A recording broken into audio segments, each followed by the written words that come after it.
যেসব বাচ্চারা গাজর পছন্দ করে না বা যারা বড়রা গাজর পছন্দ করেন না, একবার এই রেসিপিটা করে দিয়ে দেখতে পারেন।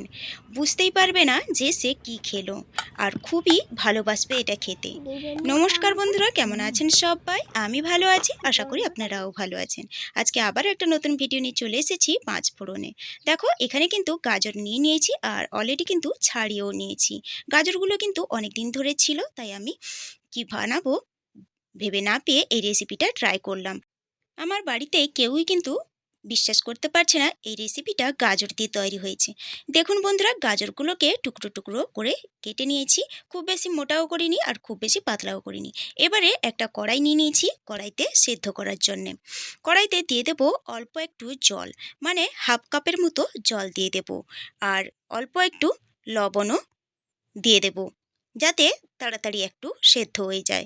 এটা কিন্তু একদম লোতে সেদ্ধ করতে হবে। গ্যাসের আঁচটাকে যদি হাইতে করে দেন তাহলে জলটা তাড়াতাড়ি শুকিয়ে যাবে। আর জল বেশি দিলে কিন্তু পেস্ট করার সময় পাতলা হয়ে যাবে, একটু বেশি নরম হয়ে যাবে। দেখুন, সেদ্ধ করে নিয়েছি 10 মিনিটের মতো। একদম লো আঁচে আমি বসিয়ে রেখেছিলাম। এই রকম আমি সেদ্ধ করে নিয়েছি।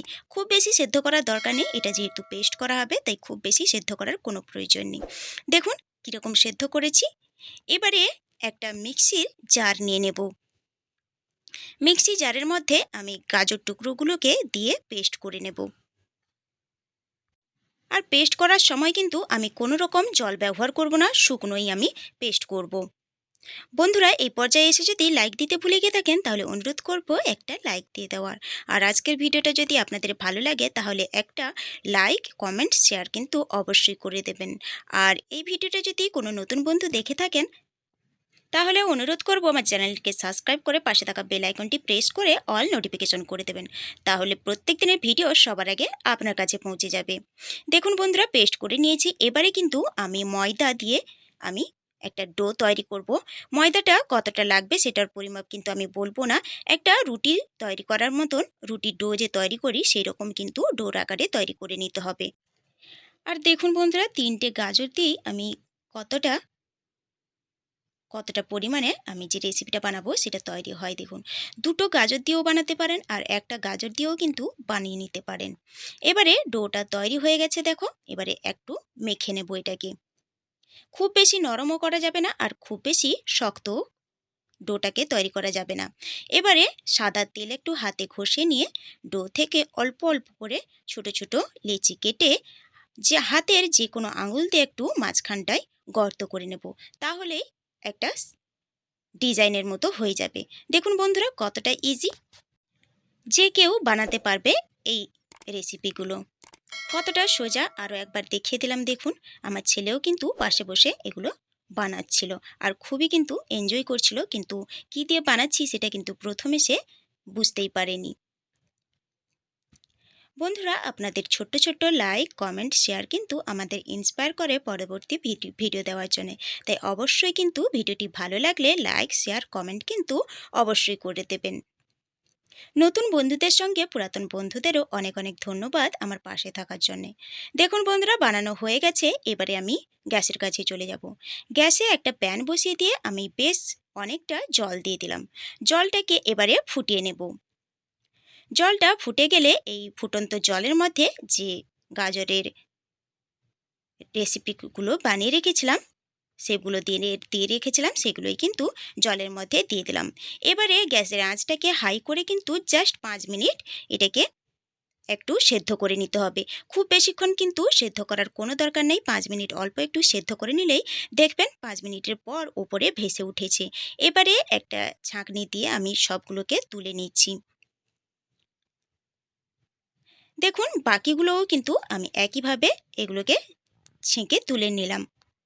খুবই সুন্দর লাগে এই রেসিপিটা খেতে। যদি একবার ট্রাই করে দেখেন, আশা করি আপনাদের বাচ্চারাও এটি পছন্দ করবে। দেখুন, তুলে নিয়েছি। এবারে একটা সস তৈরি করব। নিয়ে নিয়েছি টমেটো সস 3 চামচের মতো আর সয়া সস নেব 2 চামচের মতো।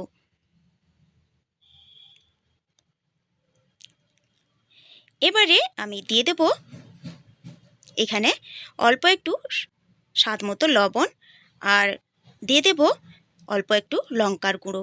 যদি আপনার বাচ্চারা ঝাল পছন্দ করে না তাহলে কিন্তু অ্যাভয়েড করতে পারেন, কিন্তু লঙ্কাটা দিলে কিন্তু একটু স্পাইসি হয়, তাই অল্প একটু লঙ্কাও ব্যবহার করলাম। আর দিয়ে দিলাম 1 চামচের মতো ম্যাগি মশলা। ম্যাগি মশলাটা কিন্তু অবশ্যই দেবেন, তাহলে কিন্তু স্বাদটা সুন্দর আসবে। দেখুন এবারে অল্প একটু জল দিয়ে এটাকে একটা সস তৈরি করে নিলাম। এবারে গ্যাসে প্যান বসিয়ে দিয়ে আমি অল্প একটু সাদা তিল ভেজে নিচ্ছি। রোস্ট করা হয়ে গেছে, এবারে নামিয়ে নিয়ে আমি সেই প্যানের মধ্যে অল্প একটু দিয়ে দিলাম, 2 চামচের মতো দিয়ে দিলাম ভেজিটেবল অয়েল। এবারে তেলটা গরম হয়ে গেলে বেশ কিছুটা রসুন কুচি দিয়ে দিয়েছি। এখানে রসুন কুচিটা আমি 10 থেকে 12 কোয়া রসুন আমি কুচি করে নিয়েছিলাম। এবারে রসুনটা ভাজা ভাজা একটু হয়ে গেলে আমি যে সসটা তৈরি করে রেখেছিলাম বাটিতে, সেটাই আমি ঢেলে দিলাম।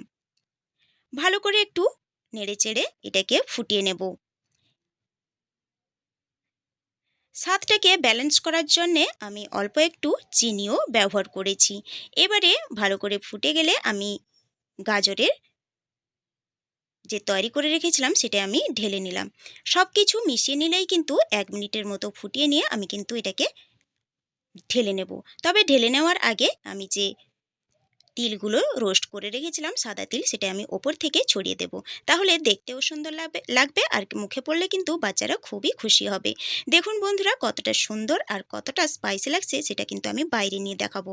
যেহেতু এখানে অন্ধকারের আলোটা কম আছে তাই একটু কালারটা এরকম দেখাচ্ছে, কিন্তু বাইরে নিয়ে গিয়েছি দেখো কতটা সুন্দর লাগছে আর কতটা স্পাইসি হয়েছে। একবার অন্তত বানিয়ে দেখতে পারেন, আশা করি আপনাদেরও ভালো লাগবে। বন্ধুরা এই ভিডিওটা যদি কোনো বন্ধু ফেসবুক থেকে দেখে থাকেন তাহলে অনুরোধ করব আমার চ্যানেলটিকে ফলো করে লাইক শেয়ার কমেন্ট অবশ্যই করে দেবেন। তাহলে চলুন বন্ধুরা আজকে শেষ করি। Thanks for watching my video.